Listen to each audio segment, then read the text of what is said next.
பவள நாட்டின் சூரிய அஸ்தமனம், பொற்கொடி ஏந்தும் அரண்மனை. மகேந்திரவர்மன் ஒரு பலசாலியும் புத்தி கூர்மையான இளவரசன். தன் குதிரையுடன் பவள நாட்டுக்குச் செல்லும் வழியில் இரவு நேரத்தை கழிப்பதற்கு குதிரைக்கு ஓய்வு கொடுக்கும் எண்ணத்தில் ஒரு மலைப்பாறையில் அமர்ந்து உறங்க நினைத்தான். பயணக்கலைப்பன் காரணமாக மகேந்திரன் சற்றே உறங்கிவிட்டான். சில மணி நேரம் கழித்து அவன் படுத்திருந்த பாறை மெல்ல நகர்ந்தது.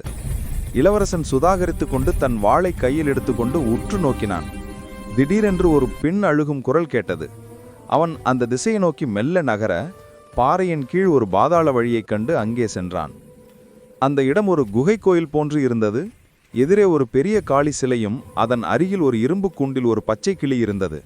அதன் கால்கள் சங்கிலியால் கட்டப்பட்டிருந்தது. இளவரசனுக்கு திகைப்பாயிருந்தது.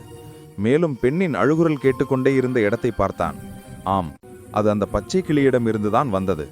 மகேந்திரன் தைரியமாக அந்த கிளியை நோக்கி, ஏய், யார் நீ? ஏன் அழுகிறாய்? அதுவும் மனித குரலால் என்றான். சுற்று நேரத்தில் அந்த கிளி ஒரு அழகான இளவரசி போன்று மாறியது. அதற்குள் சூரிய ஒளியும் அந்த குகைக்குள் வர ஆரம்பித்தது.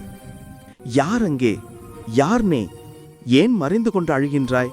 உனக்கு என்ன வேண்டும்? இளவரசே, நானும் மானிட இனமே. என்னை ஒரு மந்திரவாதி கடத்தி வந்து இந்த குகையில் அடைத்து விட்டான். ஆம், இரவில் கிளியாகவும் பகலில் பெண்ணாகவும் அந்த மந்திரவாதி என்னை சிறை வைத்திருக்கின்றான். மேலும் நீங்கள் இங்கிருந்து உடனே சென்று விடுங்கள். மந்திரவாதி வரும் நேரமாகிவிட்டது. நீங்கள் என்ன சொல்கிறீர்கள்? உங்களை நான் தனியாக விட்டுச் செல்ல முடியாது. தங்களின் உதவிக்கு நன்றி, ஆனால் என்னால் உங்களுடன் வர முடியாது. என் கால்கள் மந்திர சங்கிலியால் கட்டப்பட்டிருக்கிறது. என் தந்தை சந்திரகிரி நாட்டின் அரசராவார். எங்களிடம் எங்கள் முப்பாட்டனாரின் சக்தி மிகுந்த மந்திர தாமரை ஒன்று இருந்தது. அதனால் எங்கள் நாட்டில் ஏழ்மை இல்லாமல் மக்கள் எல்லோரும் செழிப்பாக இருந்தனர். ஒரு நாள் இந்த மந்திரவாதி என்னை பெண் கேட்டு வந்தான். என் தந்தை அதற்கு மறுப்பு தெரிவித்து அவனிடம் சண்டையிட்டார். மந்திரவாதி என் தந்தையை கல்லாக்கிவிட்டு என்னை கடத்தி வந்தே இங்கே சிறை வைத்துள்ளான். உங்களுக்கும் அவனால் ஆபத்து வந்துவிடும். தயவு செய்து இங்கிருந்து சென்று விடுங்கள். அப்போது அங்கே ஒரு நாகம் இளவரசனை நோக்கி நகர்ந்து வந்தது. இளவரசன் உடனே தன் வாளை எடுத்து பாம்பை வெட்ட முயன்றான். அப்போது அந்த நாகம் அவனை வணங்கி பேச ஆரம்பித்தது. அரசே, உங்கள் விவேகத்தையும் தைரியத்தையும் பாராட்டுகிறேன். நான் இந்த காட்டில் வசிக்கும் வனதேவதை. என்னையும் இந்த மந்திரவாதி பாம்பாக மாற்றி அவனுக்கு சேவை செய்ய வைத்திருக்கிறான். ஆம் இளவரசே, இந்த தேவதைதான் எனக்கு உதவியாயிருக்கின்றது. அந்த மந்திரவாதியிடமிருந்து என்னை காப்பாற்றிக் கொண்டு இருக்கிறது. இளவரசே, நான் கூறுவதை கவனமாக கேளுங்கள். இங்கிருந்து ஒரு 5 மைல்கள் சென்றால் ஒரு பெரிய குளம் இருக்கும். ஆனால் அதில் தண்ணீர் கொதித்து கொண்டே இருக்கும். குளத்தின் எதிரில் ஒரு பெரிய ஆலமரம் இருக்கும். அதன் மேலே உச்சியில் ஒரு வில்லும் அம்பும் இருக்கும்.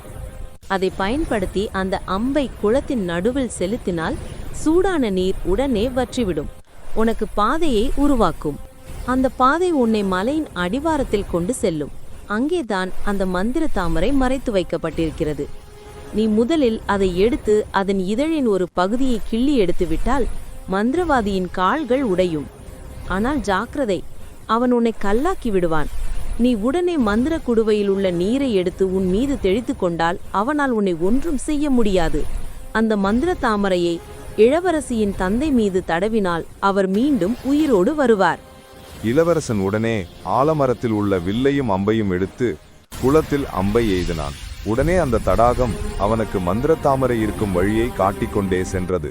அப்போது திடீரென்று மந்திரவாதி அங்கே தோன்றி மகேந்திரனிடம் வாக்குவாதம் செய்து அவனை தாக்க ஆரம்பித்தான்.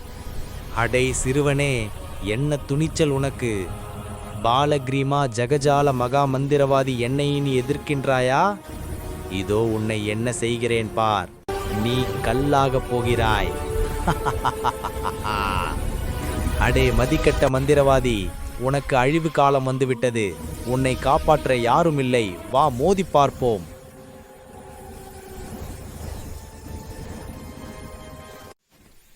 இளவரசனும் அவனை விடாமல் சண்டையிட்டு மந்திர தண்ணீரை தன் மீது தெளித்து கொண்டு மந்திரவாதி மீது ஊற்றவே மந்திரவாதி தன மந்திர சக்தியை இழந்து மெல்ல கருக ஆரம்பித்து முற்றிலும் அழிந்து போனான். மகேந்திரன் வேகமாக சென்று அங்கிருந்த மந்திர தாமரையை எடுத்து மகாராஜாவின் மீது தடவ அவர் உயிர் பெற்றார். மேலும் அந்த மந்திர சங்கிலியை அறுத்து இளவரசியை காப்பாற்றினார். இளவரசே, என் மகளையும் என்னையும் காப்பாற்றிய உங்களுக்கு நான் மிகவும் கடமைப்பட்டிருக்கின்றேன். எங்கள் நாடே உங்களுக்கு நன்றி கடன்பட்டிருக்கிறது. தயவு செய்து என் மகளை நீங்கள் திருமணம் செய்து கொள்ள வேண்டும் என்று வேண்டுகிறேன். மகாராஜா, இது என் கடமை. உங்கள் வார்த்தையை என்னால் எப்படி மீற முடியும்? தங்கள் ஆசிர்வாதம் நல்லதே நடக்கும். அதர்மம் எங்கு நடந்தாலும் அதை எதிர்த்து வெல்வதே மக்கள் பணி. வாருங்கள், அரண்மனைக்கு செல்வோம். அரசர் அவனுக்கு தன் பெண்ணை அரண்மனையில் திருமணம் செய்து மாபெரும் அந்த மந்திர திருமண விழா. தாமரையை அவனுக்கு பரிசாக கொடுத்து மகிழ்ந்தார். கதையின் கருத்து: மந்திரம் வெல்லும் தைரியம் இருந்தால் இருளை ஒளியாக்கலாம். இதுவே மந்திர தாமரையின் உண்மை வித்தை. ஒளிர்கிறது, மகிழ்ச்சி பொங்கும்.